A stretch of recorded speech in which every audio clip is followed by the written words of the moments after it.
Hello. Hello. Bangar साहेब नमस्कार. नमस्कार.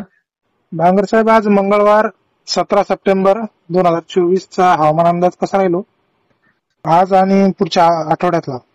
नाही, आज तर पावसाचं प्रमाण फार कमी आहे. विरळ एखाद दुसऱ्या ठिकाणी कुठे महाराष्ट्रात पाऊस झाला तर झाला, नाहीतर फार कमी आहे. आणि विदर्भामध्ये मात्र थोडं डिप्रेशन बाजूला असल्यामुळे स्थानिक वातावरण विदर्भात थोडं होऊ शकतं काही जिल्ह्यांमध्ये. बाकी आज महाराष्ट्रात फार पाऊस होणार नाही. कोकणातील पाऊस उघडलेला आहे बऱ्यापैकी आज. पुढच्या आठवड्यामध्ये साधारण आपला अंदाज आहे की 20 तारखेपासूनच थोडी विरळ पावसाला सुरुवात होईल, पण 22 तारखेपासून जोर पकडेल पाऊस आणि तो जवळपास कंटिन्यू पुढे 1 तारखेपर्यंत असणार आहे. 1 ऑक्टोबर पर्यंत. हो, 1 ऑक्टोबर पर्यंत असेल. आणि त्यामुळे मग मान्सूनचा परतीच्या पावसाच्या ज्या तारखा वेगवेगळ्या हवामान तज्ञांनी किंवा हवामान खात्याने दिल्यात त्या चुकणार आहेत. कारण त्याचं कारणच असं आहे की पाऊस जवळपास 1 तारखेपर्यंत 30 तारखेपर्यंत राजस्थानपर्यंत पोहोचतोय. त्यामुळे जरी त्याचा प्रवास सुरू झाला तर तो अतिशय धीमा गतीने असणार आहे. आणि त्यामुळे ज्या तज्ञांनी सांगितलंय की यावर्षी पाऊस उशिरापर्यंत राहील ते खरं ठरेल.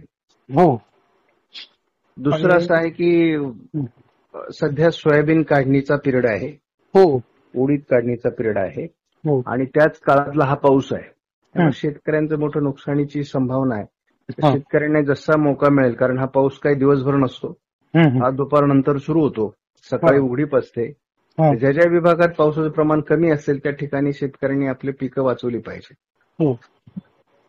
शेतकऱ्यासाठी आता हाच महत्वाचा संदेश राहील. हो हो. आणि थोडं नदींना पूर येण्याची शक्यता आहे काही भागामध्ये स्थानिक स्वरूपात. तर ते जे नदी काठाला राहणाऱ्या वस्ती आहेत तर त्यांनी थोडी काळजी घ्यायला पाहिजे. आणि सगळे राहिलेले आपले धरणं भरून जातील.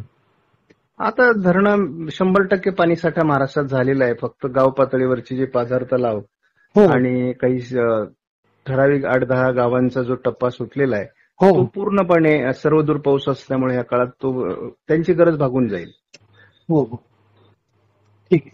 मेघगर्जनेसह विजांच्या कडकडाचा पाऊस असल्यामुळे थोडं लोकांनी विजा पडण्याची शक्यता असते. या काळात काळजी घेतली पाहिजे. झाडाखाली थांबू नका.